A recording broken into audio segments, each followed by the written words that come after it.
사람이 살아가는 삶의 방식은 다양하고 삶의 양태도 다양한데 대체로 사람이 살아가는 삶의 부류를 세 가지로 나누어 볼 수 있는데, 첫째는 좋은 조건 아래서 비교적 평탄한 삶을 누리는 삶의 모습이 있습니다.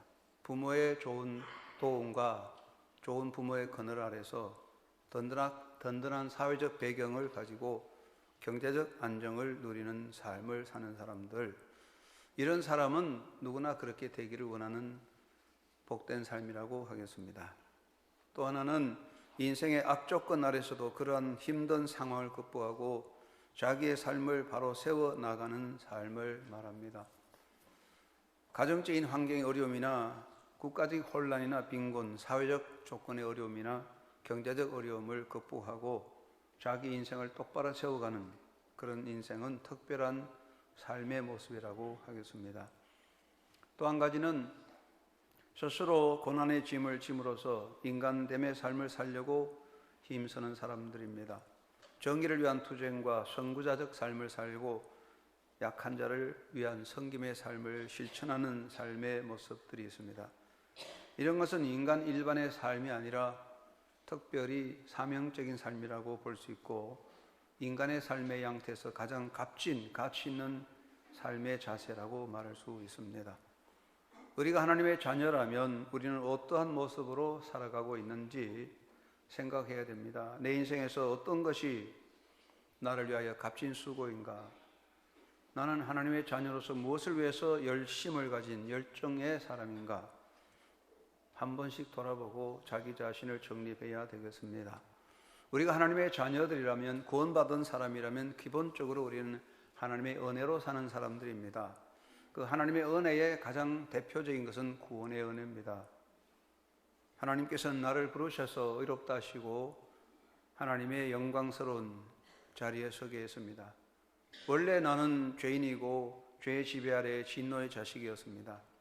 이러한 나를 하나님은 부르셔서 예수 그리스도 안에서 의롭다 인정해 주셨고, 그래서 예수 그리스도의 은총을 누리게 해주셨습니다. 하나님은 나를 의롭다 인정하기 위해서 예수 그리스도의 생명의 값을 치르시고 나를 의롭다 인정하셨으니 이것이 바로 하나님의 무한한 은혜입니다. 또 하나님은 나를 부르셔서 의롭다 하실 뿐 아니라 당신의 자녀 삼으시고 자녀의 은총을 누리게 하셨습니다.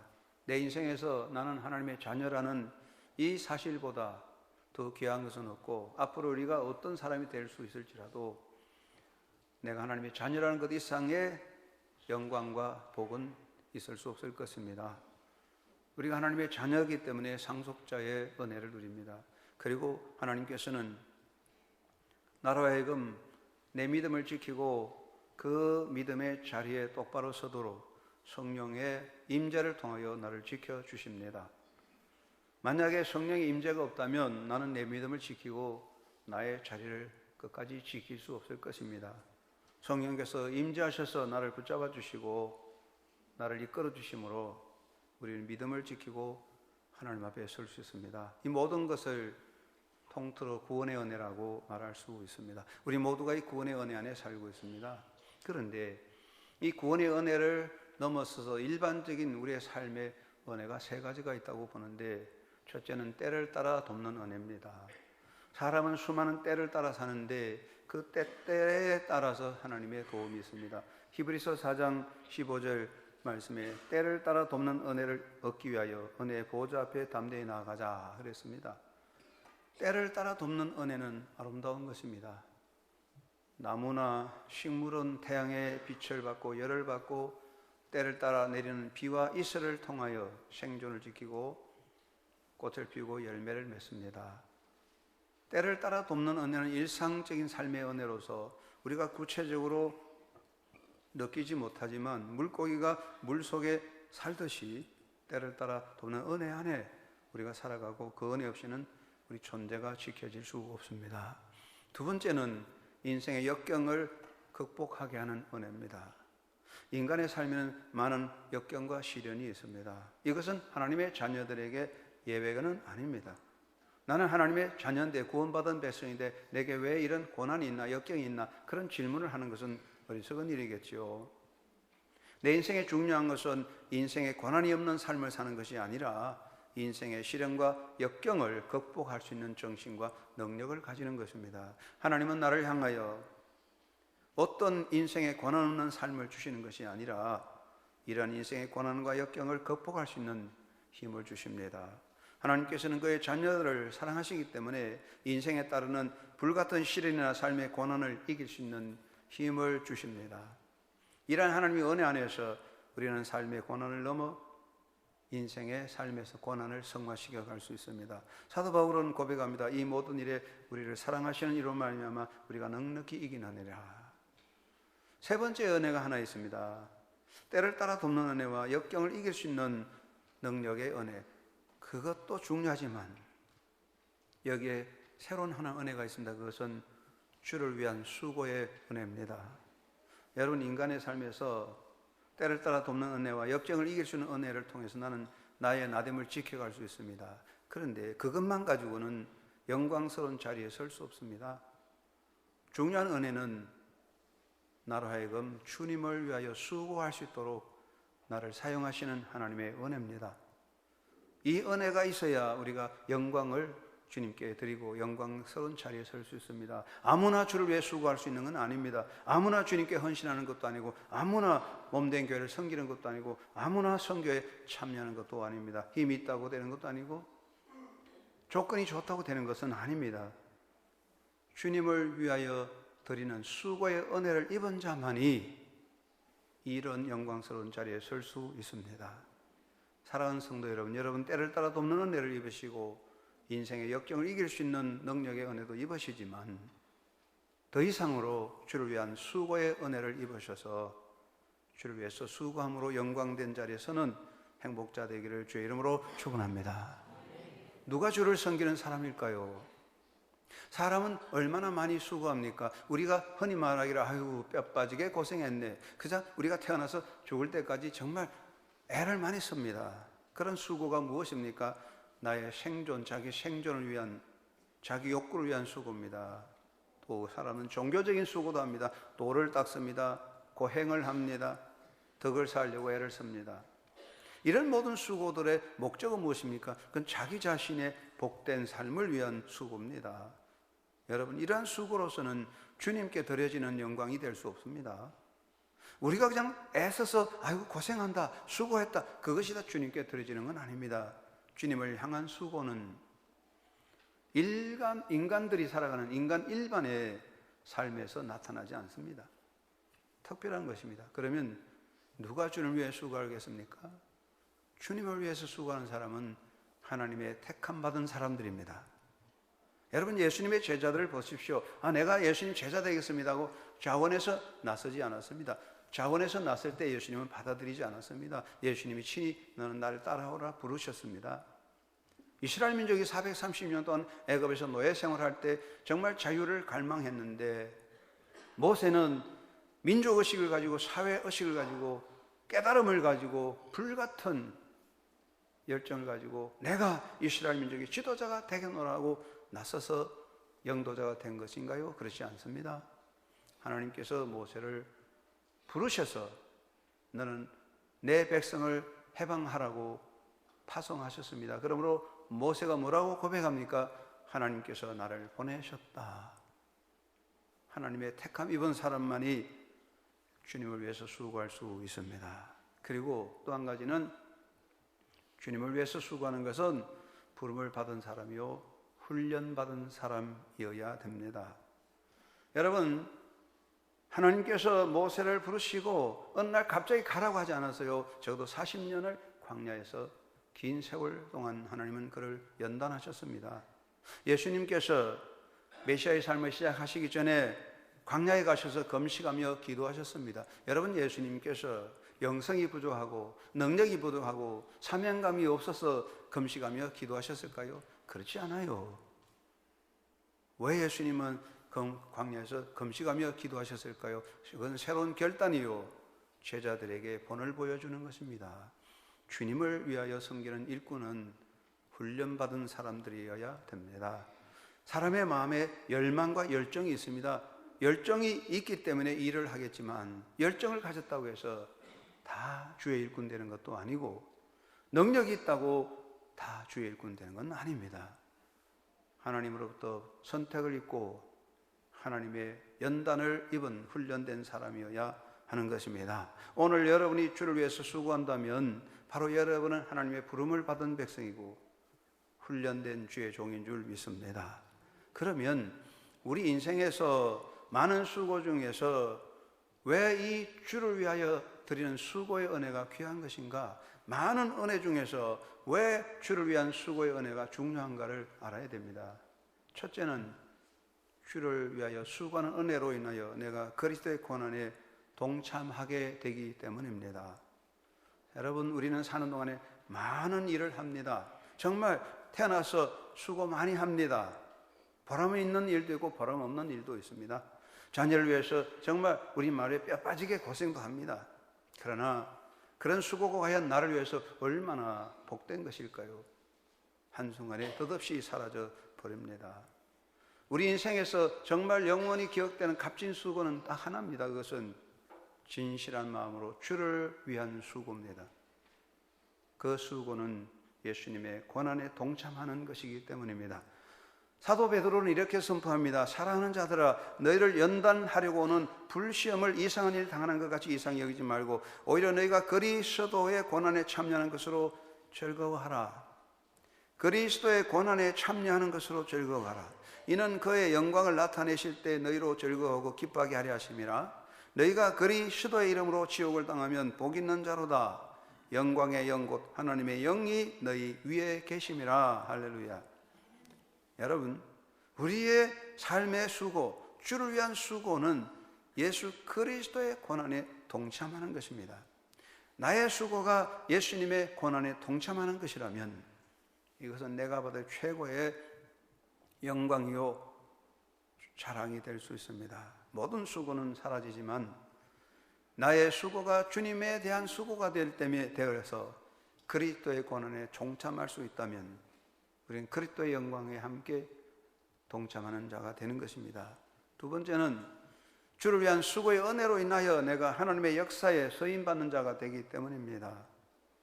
아무리 귀한 물건이라도 아무리 기능이 뛰어난 기계라도 쓰임받지 못하면 폐기 처분됩니다.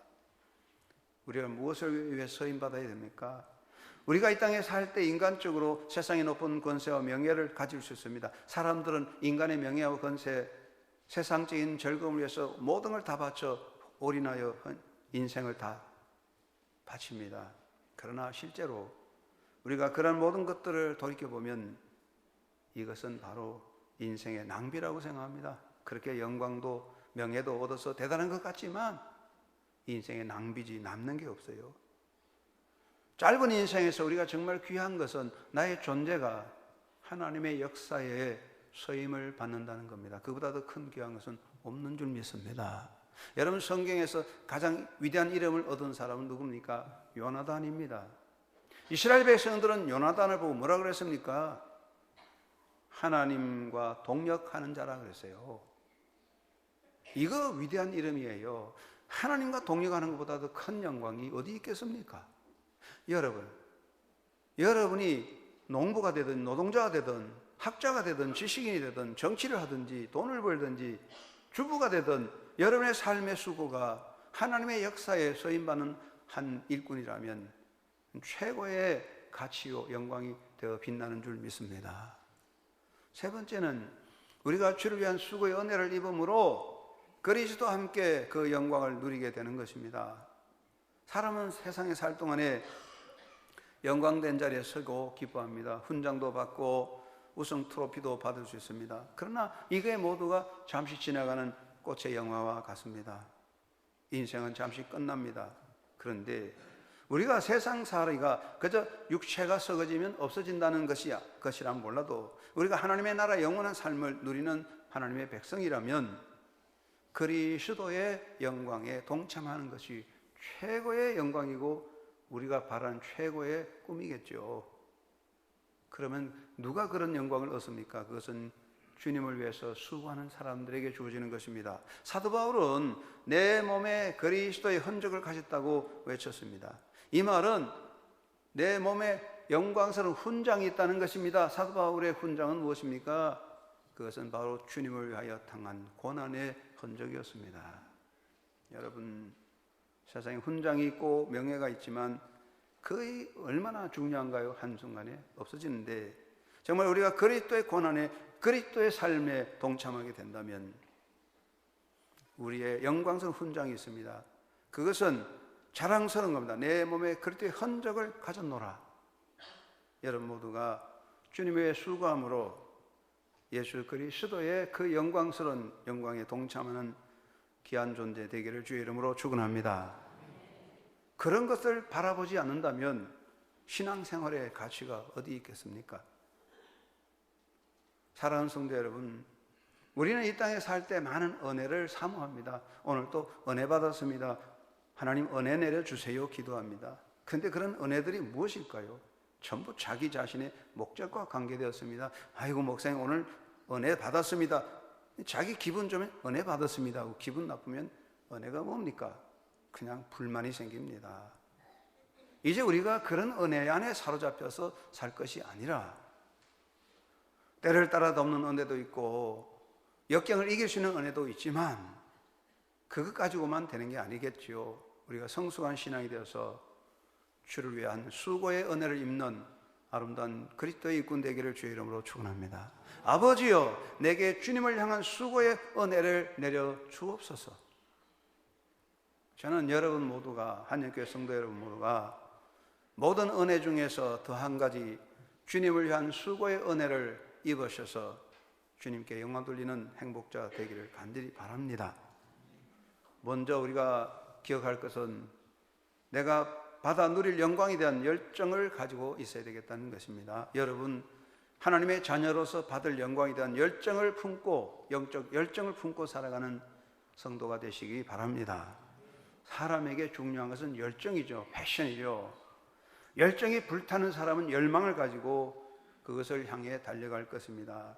꿈을 가지되 그것을 이루고자 하는 열정이 없으면 그 꿈은 헛되고, 이상을 가지되 그 이상을 향한 열정이 없다면 그 이상은 한갓 지나가는 감정에 불과한 것입니다. 대부분의 사람들은 꿈도 가지고 이상을 가지지만 그것을 향한 열정이 없기 때문에 사라져 버립니다. 그러면 사람의 열정은 어떤 것입니까? 젊은이 가슴에 사랑의 열정, 에로스의 불꽃이 있습니다. 일에 대한 열정도 있습니다. 학문과 연구에 열정이 있어서 학문에 정성을 다합니다. 정치에 열정을 가지고 온 생을 바치기도 합니다. 이런 열정을 가진 사람들이 있기에 그 사람들은 자기 꿈을 향하여 목적을 향해 도전해 갑니다. 그런데 인간의 열정은 잠시 타오르지만 곧 소멸되는 불과 같아서 사라질 뿐 아니라 그 열정이 너무 타오르면 자기 존재를 불태워버립니다. 불은 좋지만 불꽃이 타오르면 산을 태우고 집을 태우듯이 우리의 마음의 사랑의 열정과 정치적 열정과 일의 열정들이 불타게 될 때 우리 존재가 소멸되는 자기 파멸을 만들 수 있습니다. 그러므로 하나님의 자녀들의 마음에는 무엇보다도 주를 향한 수고의 열정이 뜨겁게 살아있어야 할 것입니다. 사도 바울은 뭐라고 말씀하십니까? 하나님이 우리를 부르셔서 선한 일에 열심히 하는 자기 백성이 되게 하려 하심이라 하셨습니다. 여기 선한 일에 열심히 있는 백성이 무엇입니까? 그것은 주님을 향한 수고의 열정이라는 것입니다.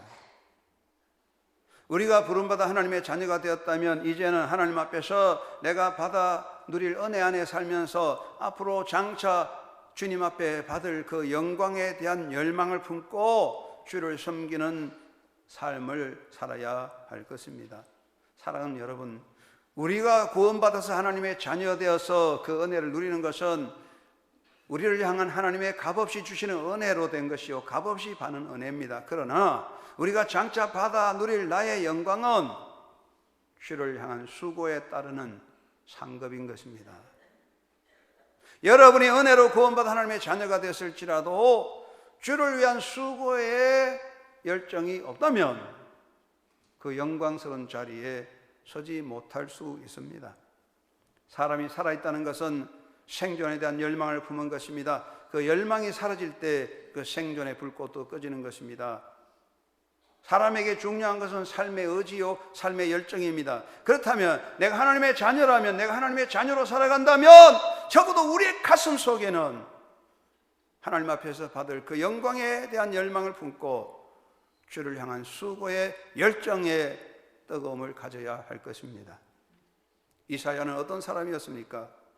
나는 싫습니다. 나를 빼주세요 하지 않았습니다. 내가 여기 있나이다. 나를 보내소서 라고 외쳤습니다. 예레미야는 뭐라고 고백합니까? 내가 다시는 여호와를 선포하지 아니하며 내가 그의 이름으로 말하지 아니하리라 하면 나의 마음이 불붙는 것 같아서 골수에 사무치니 답답하여 견딜 수 없나이다. 예레미야의 가슴에 뜨거운 그 열정이 있었습니다. 사도 바울은 어떤 마음이었습니까? 보라, 이제 나는 성령에 매여 예루살렘으로 가는데 거기서 무슨 일을 당할지 알지 못하노라. 오직 성령이 각성해서 내게 정언하여 결박과 환난이 나를 기다린다 하시나 내가 달려갈 길과 주 예수께 받은 사명 곧 하나님의 은혜 복음 정언하는 일을 마치려 하면은 나의 생명조차도 조금도 귀한 것으로 여기지 아니하노라. 바울 속에 뜨거웠던 열정, 그 열정들이 있었기 때문에 복음의 역사가 일어나는데, 한영교회 성도 여러분에게 이사야, 예레미야, 사도 바울에 있었던 그 열정의 역사가 성령의 능력으로 여러분의 심령에 뜨겁게 불타오르기를 주의 이름으로 축원합니다. 우리가 이 그리스도에 대한 열정이 불타오를 때 세상 욕망의 열정을 이기고 하나님의 뜻을 이룰 수 있습니다. 지금도 역사하시는 성령의 역사에 복종함으로 봉사의 열정과 헌신의 열정과 전도의 열정이 여러분의 가슴에 뜨겁게 살아있는 한영교회 성도들 복된 삶이 되기를 바랍니다. 두 번째는 주님을 향한 수고에 용감해야 되겠습니다. 한번 따라합시다. 주를 향한 수고에 용감하자. 무엇에 용감해야 되겠습니까? 주를 향한 수고에 용감해야 됩니다. 신념과 이상을 가지되 그것을 향하여 용감한 용기가 없어지면 신념과 이상은 한갓 지나가는 꿈에 불과합니다. 가슴에 불타는 열정이 있을지라도 용감한 행동이 없으면 그 열정은 소멸되는 죄가 됩니다. 그래서 지도자의 세 가지 덕목은 지인용입니다. 지혜와 인자함과 용기입니다. 용기 없는 사람은 아무것도 할 수 없습니다. 사람들은 무엇에 용감합니까? 아주 얌전하고 정숙한 여인들도 용감할 때가 있습니다. 자녀에 대해서는 용감하지요. 그리고 자기 이권에 대해서 용감합니다. 롯데백화점, 또 현대백화점에서 명품을 특별 세일합니다. 100만 원짜리 10만 원에 팝니다. 그러면 와, 얌전한 아주머니들이 새벽부터 줄치고 서서 먼저 사겠다고 앞서가는 거 보면 대단한 열정이 있어요. 놀라워요. 사람들은요, 자기 이권에 대해서 열정을 가집니다. 용감합니다. 그래서 용감하게 길거리에 나서고 용감하게 싸우고 투쟁합니다. 그러나 정말 중요하고 값진 일에 대해서는 너도 나도 뒤로 빠져버립니다. 지난 주간에 노숙자를 위한 걷기 운동을 하자 하고 해봤는데 정말 힘들어요. 사람들이 모이는 게 어려워요. 다들 말로는 옳은 일을 하고 정의롭게 남을 도와주자 하지만 실제로 행동해보면 나는 빼주세요. 다들 자기 자신을 생각하고 뒤로 빠집니다. 사랑하는 여러분, 인간의 삶에서 가장 위험한 것은 자신의 이권을 위해 용감한 것입니다. 사람이 자기 이권을 위해서 용감할 때 사람은 무서운 맹수가 되는 것입니다. 맹수는 사람을 해칩니다. 우리 인간에게 비켜야 될, 우리가 정말 살아갈 때 피해야 될 두 가지 요소 있습니다. 첫째는 이상과 꿈을 가지되 용감하지 못하는 것과 둘째는 자기 이권을 위해 용감한 겁니다. 이것은 피해야 됩니다. 꿈을 가지고 이상을 가지고 믿음을 가질 때 용감하지 못하면 겁쟁이, 비겁자요. 자신의 이권을 위해서 용감한 사람은 야망한 야수가 될 밖에 없어요. 우리가 교회 안에서 주를 섬길 때 이권을 위해 자기 욕망을 다툰다면 우리 모두가 목사든 장로든 집사든 권사든 주의 종이 아니라 욕망에 불타는 인생이요 껍데기 인생이 될 뿐입니다. 주를 위해서 주님에 대한 수고에 용감해야 됩니다. 시편 31편 4절 말씀에 여호와를 바르는 너희들아 강하고 담대하라. 사도 바울은 고린도전서 16장 13절에 깨어 믿음에 굳게 서서 남자답게 강건하라고 했습니다. 이 말씀은 모두 용감하게 주의 일에 헌신하자는 중요한 선포인 줄 믿습니다. 나의 인생에서, 여러분의 인생에서 무엇이든지 어떤 일이든지 그것이 이름이 있든지 아니면 작은 일이든 간에 상관없어요. 여러분의 인생에서 무엇이든지 어떤 일이든지 그것이 주의 일이라고 주님을 위한 수고라면 여러분 용감하게 그 일에 동참하게 되기를 바랍니다. 내가 여기 있습니다. 나를 보내소서. 그 고백을 가져야 됩니다. 주를 위한 수고라면, 크든지 작든지 주님을 위한 수고라면 무엇이든지 나는 빼달라고 하지 마십시오. 여러분 세상에 영광의 자리에 빠지고 명예의 자리에 빠지고 권력의 자리에 빠지고 다 빠져도 괜찮아요. 그런데 여러분 주님을 위한 수고에 빠지면 여러분은 영광의 자리에서 제외될 수 있습니다. 그것을 원하십니까? 그렇지 않을 겁니다. 사람은 본성적으로 수고하는 것을 싫어합니다. 사람은 수고하는 것을 기뻐하지 않습니다. 상 받을 때는 나서고 수고할 때는 뒤로 빠지는 것이 인간의 본성 아니겠습니까? 그럴지라도 주를 위한 수고에 빠져서 주를 위한 수고에 제외되면 그것보다 더 불행한 일이 없을 것입니다. 사랑하는 성도 여러분, 무엇보다 주님을 위한 수고에 용감하시기 바랍니다. 내가 하겠습니다 하고 용감하게 나서면 주님께서 할 수 있는 힘을 주십니다. 나는 병들어 못합니다. 약해서 못합니다. 시간도 없어 못합니다. 못한다는 사람은 못하고 마치게 될 것입니다. 할 수 있는 사람은 하게 하시는 주님이 함께하여 주십니다. 여러분 무엇보다 주님을 향한 수고에 용감한 하나님의 사람이 되십시오. 저도 나이가 들다 보니까 옛날에 일을 생각하고 후회도 생길 때가 많습니다. 아이고 그때 좀 잘할 것, 그런 일이 많이 생기죠. 저도 군대 생활을 했는데 내가 지금 군대 가면 좀 더 똑바로 하겠는데 그런 생각을 해봅니다. 근데 군대 생활 중에 하나 기억 남는 거 있습니다. 제23회 국군의 날 행사에 행사부대원으로 차출되어 갔습니다. 지금은 국군의 날 행사가 없어졌습니다만은 대단했습니다. 옛날에는. 그런데 제가 해병대 행사부대 행사요원 중위로 뽑혀갔는데 3개월 동안 정말 말할 수 없는 고생을 했죠. 그런데 군인으로서 제일 싫어하는 게 행사부대에 차출되는 겁니다. 그래서 살살 도망 다녀요. 근데 제가 걸려들었습니다. 죄송합니다. 설교하는 시간에 야 이거 정말 더럽게 재수없게 걸렸구나. 아휴 이거 어떡하냐. 그렇게 정말 생각했는데 그러나 나이가 들어 지금 생각하면 그런 고난의 길이 없었다면 내게 남는 게 뭘까? 그거 하나로 내 인생의 자랑이 되는구나. 저는 그런 행사부대에 3개월 동안 죽을 고생, 피 흘리는 고생을 하면서 하면 된다는 긍지를 배우게 되었습니다. 그렇구나. 수고는 힘들지만 수고의 열매는 달다. 사랑 여러분, 수고하지 않고 편안히 살기 원하십니까? 그것도 좋겠지요. 그러나 주님을 위한 수고에 용감한 백성이 되십시오. 마다하지 마십시오. 그것은 여러분의 몫이며 여러분의 영광입니다. 주님을 위한 수고에 용감한 성도가 되시기를 바랍니다. 세 번째는 주를 향한 수고를 기쁨과 감사로 행하시기를 바랍니다. 우리 인생의 중요한 것은 지금의 때라고 생각합니다. 내가 옛날에 많이 했다고, 옛날의 업적도 중요합니다. 내가 앞으로 많이 하겠다, 그것도 중요합니다. 그러나 그보다 더 중요한 것은 지금 내가 무슨 일을 하고 있으며 지금 내가 어떤 마음가짐을 가졌느냐는 것입니다. 내가 옛날에는 매우 기뻐하며 감사하며 했다. 그러나 내가 지금 감사하지 못하고 기뻐하지 못하면 나는 잘못된 것이 아니겠습니까?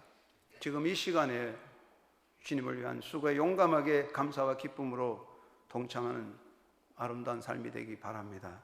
베드로전서 5장에서 사도 베드로는 주님을 섬기는 일꾼의 중요한 세 가지 삼무삼행을 가르쳤는데, 세 가지 하지 말 것. 첫째는 억지로 하지 말라, 둘째는 더러운 일을 위해서 하지 말라, 셋째는 권위주의로 하지 말라고 했습니다. 삼행, 세 가지는 무엇입니까? 주님의 뜻을 따라 자원으로 함을 하고, 둘째는 즐거움으로 하고, 셋째는 믿는 자 성도들의 본이 되라고 했습니다. 여러분, 우리가 억지로 하고 더러운 일을 위해서 하고 권위주의로 행하는 것은 주님의 일꾼은 아닙니다. 그것은 거짓된 사람들입니다.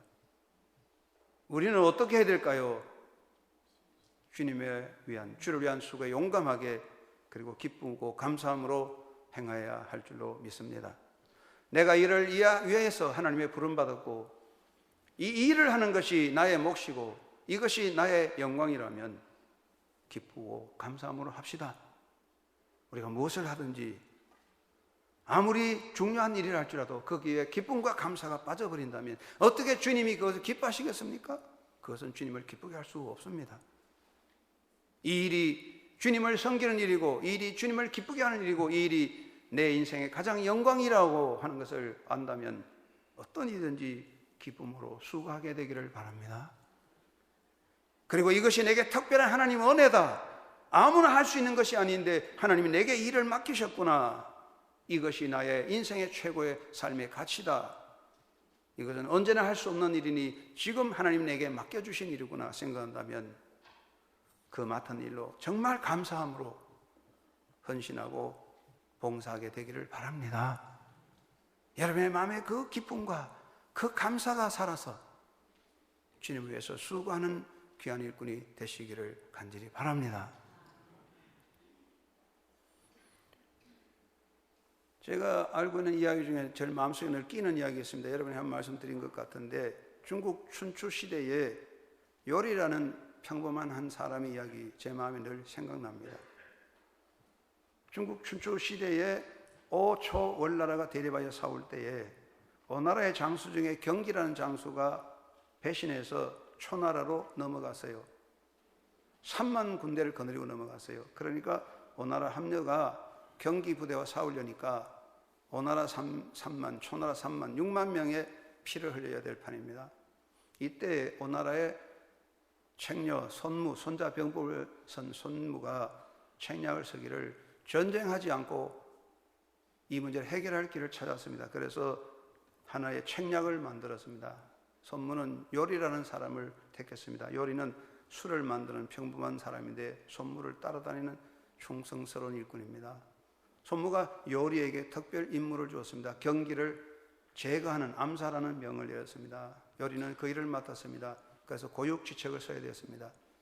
그는 함녀 앞에 찾아가서 왕을 모독한다는 죄명을 쓰고 한쪽 팔을 잘랐습니다.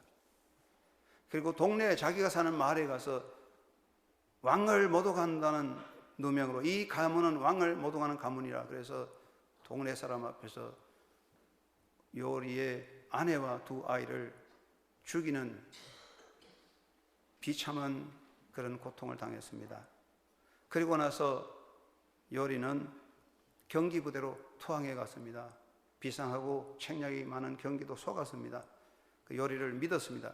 요리가 중요한 요직에 있다가 때를 따라 손무의 책략을 따라 경기를 살해하고 암살함으로써 6만 명의 전쟁의 피를 막았습니다. 요리는 자신의 팔을 자르고 아내와 두 아이를 잃어버리는 아픔 속에서 6만 명의 병사의 생명을 지켰습니다. 나중에 함녀가 이 요리에게 큰 벼슬을 주려고 할 때, 나는 아내와 두 아이를 죽인 죄인이니 받을 수 없다고 자결하게 되지요. 저는 그 많은 사람 중에 이 요리라는 이름 없는 한 사람의 이야기를 가슴에 늘 새겨봅니다. 아, 어떻게 한 인간으로서 그렇게 충성스러울 수 있을까? 나는 예수님의 일꾼이고 그리스도의 제자라고 하는데 과연 주님을 위해서 무엇을 하고 있을까 생각을 많이 해봅니다. 여러분, 우리가 다 한 번은 살다 가는 건데 이거 우리가 어떻게 살아야 할까요? 사랑하는 성도 여러분, 우리 모두 은혜로 삽니다. 은혜 없이는 다 살 수 없습니다. 구원의 은혜로 삽니다. 때를 따라 돕는 은혜가 있습니다. 역경을 이길 수 있는 은혜가 있습니다. 근데 그 중에 중요한 것은 주를 위한 수고의 은혜입니다. 한영의 성도 여러분, 주님을 향한 수고의 은혜를 입으십시오. 그 은혜로 주를 기쁘게 섬김으로 영광스러운 자리에 설 수 있는 믿음의 행복자, 영적 승리자가 되시기를 주님의 이름으로 축원합니다. 하나님 아버지,